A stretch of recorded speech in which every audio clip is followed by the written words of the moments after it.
Hari ini kita akan merenungkan firman Tuhan. Ini yang terdapat dalam Matius 4 ayat 1-11, menang atas cobaan. Jadi dalam setiap kehidupan kita seringkali kita tidak luput ya dari cobaan. Biasanya iblis menyerang titik-titik lemah kita. Nah, ini pun yang dilakukan iblis kepada Tuhan Yesus ya. Ketika Tuhan Yesus dia sebagai manusia dicobai oleh iblis ya. Kalau kita lihat di dalam Matius 4 ayat 1-11 ini ada beberapa bagian ya yang iblis mencoba untuk menyerang Tuhan Yesus ya. Nah, kalau kita lihat di sini Bapak Ibu,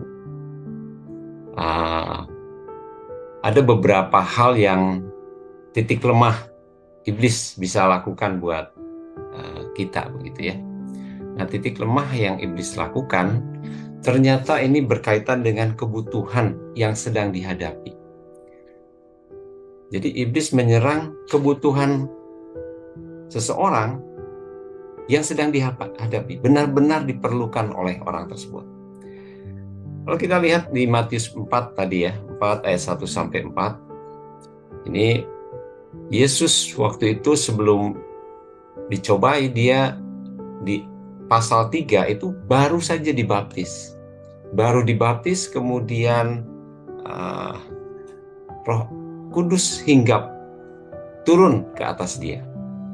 Dan kemudian dibawalah ya oleh roh itu untuk dicobai iblis. Setelah berpuasa 40 hari dan 40 malam, akhirnya laparlah Yesus.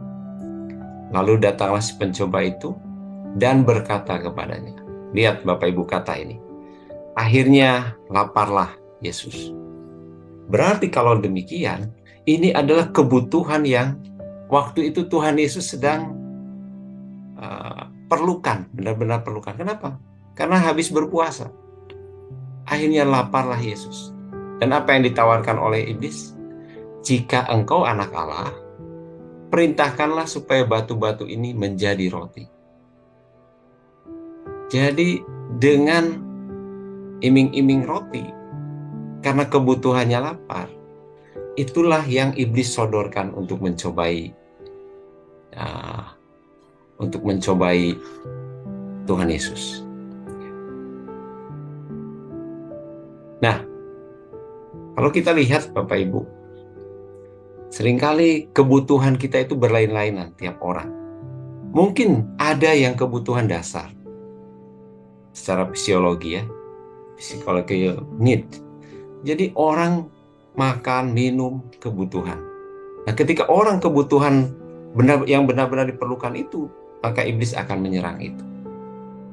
Sehingga orang karena tidak ada makanan, dia mencoba untuk mencuri, mencoba untuk melakukan hal-hal yang melanggar firman Tuhan. Dengan melakukan korupsi dan lain-lain. Atau mungkin menjahati orang, rampok, misalkan di jalan orang lagi bawa makanan diambil. Jadi kebutuhan dasarnya apa? Atau mungkin ada orang yang kebutuhannya memiliki keinginan rasa aman, nyawanya terancam, sehingga dia akhirnya mencoba berbagai cara supaya tetap aman, gitu ya. Posisinya, segala sesuatu yang dia anggap perlu aman. Atau misalkan seseorang yang kebutuhannya kasih sayang. Misalkan seorang istri kurang diperhatikan oleh suami, mungkin kemungkinan iblis bisa menyerang itu. Mungkin ada laki-laki lain yang iblis sodorkan untuk memperhatikan lebih baik daripada suaminya, dan itu menjadi cobaan yang berat. Atau mungkin kebutuhan yang lain tentang penghargaan, aktualisasi diri. Orang ingin lebih dihargai, orang lebih dihormati dengan berbagai cara. Apalagi sekarang tahun politik begitu ya. Nah, ini yang pertama yang sering kali. Nah, sekarang mungkin Bapak Ibu Saudara, kebutuhan apa yang sekarang lagi benar-benar diperlukan. Nah, itu seringkali iblis bisa masuk. Makanya kita harus berawas-awas ketika kita memiliki kebutuhan-kebutuhan yang demikian. Nah, yang kedua, saya lihat iblis mencoba melalui keyakinan. Dia coba seseorang mulai menjadi ragu. Saya lihat beberapa ayat di dalam tadi ya, di Matius 4 itu. Coba kalau kita lihat. Lalu datanglah si pencoba itu dan berkata kepadanya, "Jika engkau anak Allah, perintahkanlah supaya batu-batu itu menjadi roti." Ayat 6 juga sama. Lalu berkata kepadanya, "Jika engkau anak Allah." Ini sebenarnya men-trigger bagaimana supaya Yesus ragu akan keberadaan dia sebagai anak Allah. Sehingga ini menjadi sasaran yang empuk, Bapak Ibu, buat tentunya buat manusia juga ya. Karena ketika misalkan seseorang mulai ragu, tentu keraguan ini akan menguasai dia. Karena setiap orang itu punya ekspektasi ya, Bapak Ibu. Bapak Ibu punya ekspektasi misalkan satu tingkatnya uh, sampai 90 misalkan. Tetapi kenyataannya ternyata yang terjadi hanya 40 misalkan. Nah, ekspektasi yang demikian akhirnya membuat dia ragu. Atau misalkan Bapak Ibu Saudara berpikir ikut Tuhan itu enak. Nah, seperti tadi ya, Tuhan Yesus habis dibaptis, habis Roh Kudus hinggap, tapi ternyata mengalami pencobaan. Nah, kadang-kadang kita juga mungkin mengalami seperti itu. Seringkali misalkan kita sudah melayani Tuhan sungguh-sungguh, oh kenapa ya? Kok saya di PHK ya? Oh saya sudah melayani Tuhan sungguh-sungguh. Oh kenapa saya nggak lulus ya? Kuliah misalkan. Atau saya sudah sungguh-sungguh, kok usaha saya nggak berhasil-berhasil. Nah seringkali itu membuat akhirnya kita ragu. Apakah benar nggak ya saya ini anak Allah? Benar nggak saya ini adalah umat pilihan Tuhan? Kita mulai ragu. Atau mungkin kan kita terkena sakit penyakit. Aduh kita mulai ragu. Benar nggak ya Tuhan ini ya? Kok saya diberi sakit seperti ini? Nah ini pun terjadi ya terhadap bangsa Israel. Bangsa Israel waktu itu dia berharap Yesus itu akan membebaskan dari penjajahan Romawi. Tapi Yesus tidak melakukan itu. Mereka kecewa dan akhirnya tidak percaya kepada Tuhan Yesus.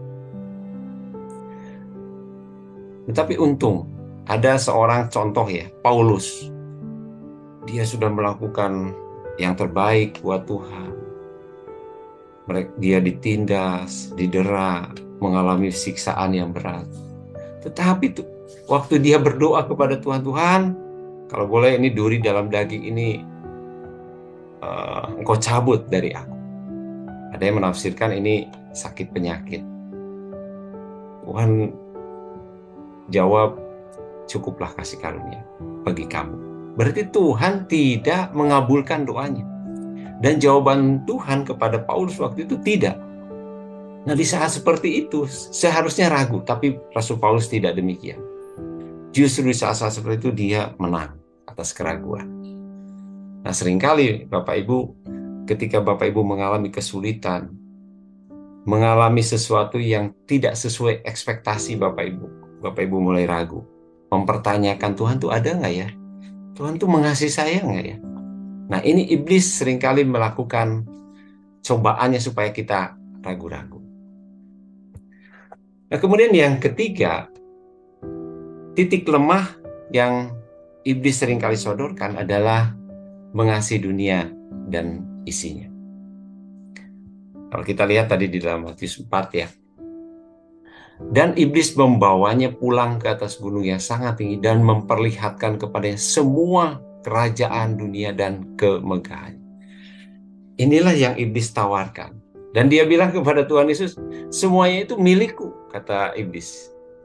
Semua itu akan kuberikan kepadamu. Gitu ya. Jadi bahwa semua kerajaan dunia ini, kemegahannya itu milik iblis dan mau diserahkan asal Yesus menyembah dia.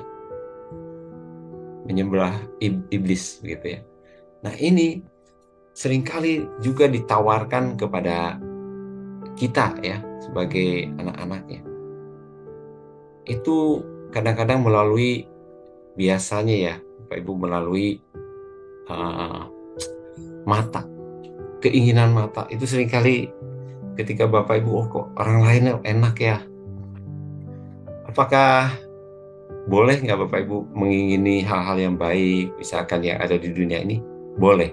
Tetapi seringkali yang dimaksud dengan dunia ini segala sesuatu yang melawan kehendak Tuhan, yang melawan Allah, yang membuat kita jatuh ke dalam dosa. Nah, iblis seringkali mencobai itu supaya kita jatuh ke dalam dosa melalui keinginan mata, melalui keinginan daging. Keinginan itu tidak apa-apa ya, tidak menjadi dosa. Tapi keinginan ketika ditambah dengan daging, menjadi keinginan daging, akhirnya itulah yang akhirnya berdosa dan melawan kehendak Tuhan. Nah, ini pun seringkali disodorkan kepada kita, Bapak Ibu. Hal-hal yang hedon begitu ya, hal-hal yang wah. Ketika saudara misalkan memiliki banyak hal mungkin nggak terlalu ini, tapi ketika tidak memiliki dan menginginkannya itu wah dengan berbagai cara, akhirnya itulah yang iblis sodorkan supaya kita jatuh ke dalam dosa. Nah, saya hanya 2 hal saja yang saya sampaikan kepada Bapak Ibu untuk hari ini. Bagaimana supaya kita menang terhadap pencobaan yang sedang iblis jalankan. Saya melihat Tuhan Yesus itu ketika sebagai manusia, ketika ada di dalam dunia ini, dia terus ada dalam pimpinan Roh Kudus. Jadi biarlah kita minta setiap hari kita dipimpin oleh Roh Kudus. Yesus adalah Allah yang menjadi manusia. Dia Allah. Tetapi dia ketika menjadi manusia, dia tetap memerlukan pimpinan Roh Kudus. Nah, kalau kita lihat tadi ya, di dalam Matius 3 ayat 16 dan 4 ayat 1. Sudah dibaptis, Yesus segera keluar dari air. Pada waktu itu juga langit terbuka. Dan ia melihat Roh Allah seperti burung turun ke atasnya. Kalau dalam terjemahan lain, hinggap ke atas. Dan itu menetap rupanya Bapak Ibu. Nanti saya buktikannya di ayat-ayat berikutnya. Maka Yesus dibawa oleh Roh itu ke padang gurun untuk dicobai. Nah, ketika dalam kondisi di padang gurun pun ternyata Roh Kudus itulah yang memimpin Yesus ke tempat tersebut. Nah, kalau kita melihat hal ini berarti sebenarnya pimpinan Roh Kudus inilah yang membuat Yesus menang terhadap cobaan dosa. Di dalam Yohanes 3 ayat 34 ini, sebab siapa yang diutus Allah, dialah yang menyampaikan firman Allah, karena Allah mengaruniakan Roh-Nya dengan tidak terbatas. Kalau dalam terjemahan lain, memberikan Roh-Nya sepenuhnya kepada dia. Ini ya. Jadi Yesus dikuasai, dipimpin oleh Roh Kudus dengan kepenuhan, sepenuhnya, dengan tanpa batas. Saya yakin kalau Roh Kudus yang tanpa batas itu ada dalam kehidupan kita, saya yakin kita akan ada dalam kemenangan seperti yang Tuhan Yesus alami. Nah, kemudian juga dalam Kisah Rasul 1 ayat 2, saya melihat begini. Sampai pada hari ia terangkat, sebelum itu ia telah memberi perintahnya oleh Roh Kudus kepada rasul-rasul yang dipilihnya. Kalau kita lihat dalam terjemahan lain ya, misalkan terjemahan sederhana Indonesia, ini dia menggunakan hikmat Roh Kudus. Ketika dia memberikan perintah, memberikan hal-hal yang supranatural, itu semuanya hikmat dari Roh Kudus. Sehingga Yesus bisa menjawab, bisa lepas daripada cobaan daripada iblis. Nah, saya melihat bahwa Yesus saja sebagai manusia, dia perlu pimpinan Roh Kudus. Galatia 5 ayat 16 berkata demikian. Maksudku ialah hiduplah oleh Roh, maka kamu tidak akan menuruti keinginan daging. Jadi jelas sekali ya Bapak Ibu di sini bahwa ketika kita dipimpin oleh Roh Kudus, hidup kita adalah oleh Roh Kudus, adalah pimpinan Roh Kudus, sehingga keinginan daging itu tidak akan kita lakukan. Jadi kalau kita makin jauh dari Roh Kudus, maka keinginan daging itu akan semakin kuat. Tapi kalau kita makin hidup dipimpin Roh Kudus, makin hidup setiap hari dipimpin oleh Roh Kudus, maka keinginan daging itu semakin jauh daripada kita. Nah, mungkin hari ini kita diingatkan Bapak Ibu, seringkali kita merasa kuat, merasa hebat dengan berbagai pengalaman dalam hidup ini. Kita seringkali melupakan pimpinan Roh Kudus. Tapi biarlah mulai hari ini, sebelum kita memulai hari ini, kita minta Roh Kudus penuhi saya, pimpin saya setiap hari. Biarlah Roh Kudus itulah yang memberi hikmat buat saya. Dan tenang Bapak Ibu, kalau kita minta pimpinan Roh Kudus, sepanjang hari itu mungkin masalah ada, kesulitan ada, tapi kita bisa atasi karena ada pimpinan Roh Kudus. Kita bisa lepas dari cobaan-cobaan yang iblis hendak jerat kepada kita. Karena Roh Kudus itulah sumber hikmat, sumber pertolongan, sumber kekuatan kita.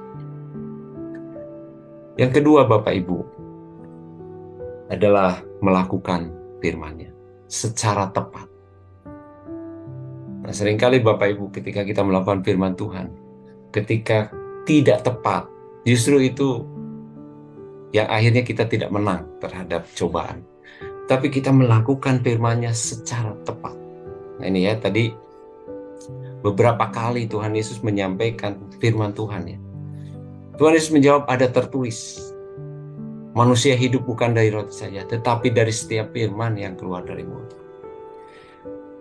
Ada tertulis, janganlah engkau mencobai Tuhan Allah. Nah, sedangkan iblis pun menggunakan ayat-ayat, Bapak Ibu. Nah, sedangkan iblis menggunakan ayat-ayat itu tidak tepat sesuai dengan kehendak Allah. Tetapi Yesus tahu secara tepat apa yang Allah kehendaki untuk dilakukan.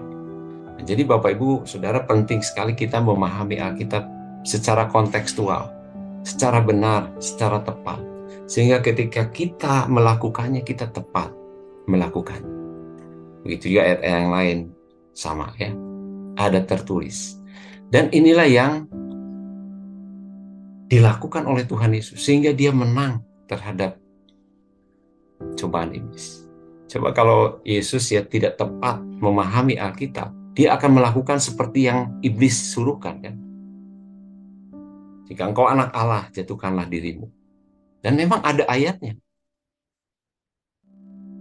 Dan ini penting sekali Bapak Ibu Saudara ya. Seperti yang ini ya, kalau kita lihat Nuh Bapak Ibu, di dalam Kejadian 6 ayat 22, ini Allah mengilhamkan kepada Musa berkata, lalu Nuh melakukan semuanya itu tepat seperti yang diperintahkan Allah kepadanya. Demikianlah dilakukannya.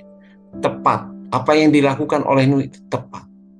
Sehingga ketika dia mengalami masalah, kesulitan, ternyata Nuh tetap kuat, tetap tegar, dan Tuhan menolong dia. Kalau kita lihat juga misalkan Yosua ya Bapak Ibu. Yosua kenapa? Dia selalu dalam kemenangan ketika dia melakukan sesuai dengan hukum tersebut. Nah ini, hanya kuatkan dan teguhkanlah hatimu dengan sungguh-sungguh, bertindaklah hati-hati sesuai dengan seluruh hukum yang telah diperintahkan kepadamu oleh hambaku Musa. Nah, Musa diberikan oleh Tuhan secara diilhamkan dan dia menulis. Dan Tuhan ingin Yosua juga melakukannya tepat, sesuai dengan seluruh hukum tersebut. Nah, ketika Yosua melakukannya dengan sesuai firman Tuhan, maka kemenangan demi kemenangan terjadi buat orang Israel. Tapi ketika mereka menyimpang sedikit saja, akhirnya kekalahan terjadi. Nah, Bapak Ibu Saudara, Tuhan Yesus juga mengatakan hal yang serupa di dalam Lukas ya. Lukas berkata, ini berkaitan dengan orang yang mendengar dan melakukan firman Tuhan, itu seperti rumah yang didirikan di atas batu. Tapi orang yang tidak mendengar dan tidak melakukan firman Tuhan secara tepat tentunya, dia akan ketika banjir datang seperti rumah yang didirikan di atas pasir dan roboh. Nah, setiap orang yang datang kepadaku dan mendengarkan perkataanku kata Tuhan Yesus, serta melakukannya, aku akan menyatakan kepadamu dengan siapa ia dapat disamakan. Ia sama dengan seorang yang mendirikan rumah. Orang itu menggali dalam-dalam dan meletakkan dasarnya di atas batu.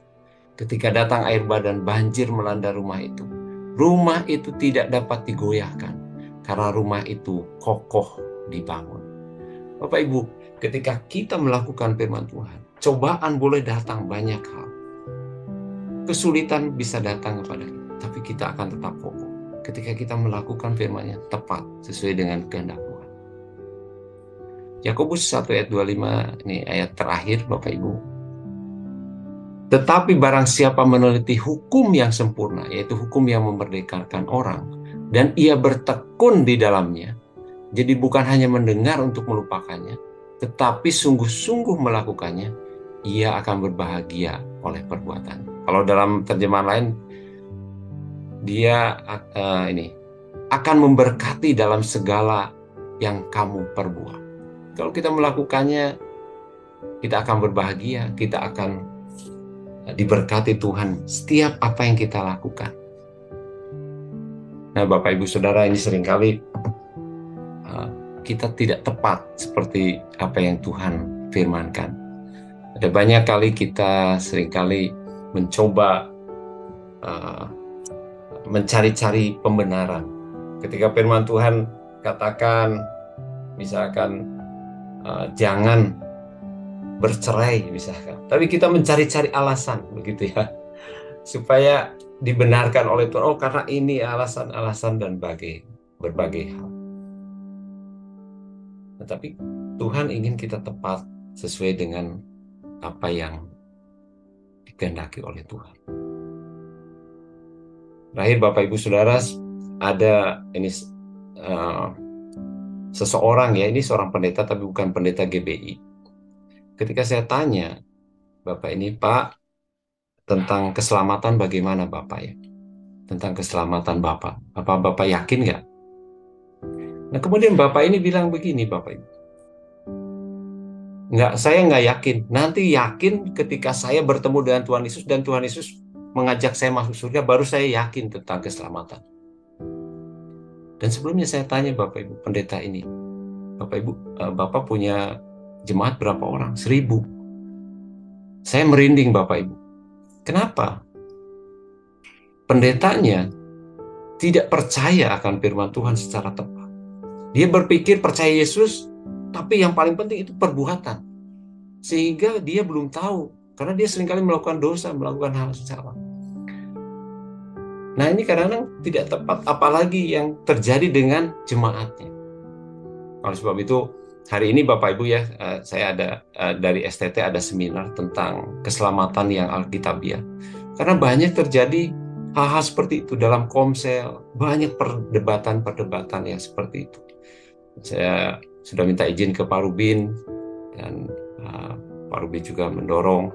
Dan saya pikir sesuatu yang penting sekali Bapak Ibu. Ketika kita melakukan firman Tuhan tepat, sesuai dengan apa yang Tuhan inginkan. Jadi dua hal ini yang membuat kita bisa mengatasi cobaan. Minta pimpinan Roh Kudus setiap hari. Yang kedua, kita lakukan firman Tuhan secara tepat, sesuai dengan yang Tuhan inginkan dalam kehidupan kita. Tuhan Yesus memberkati.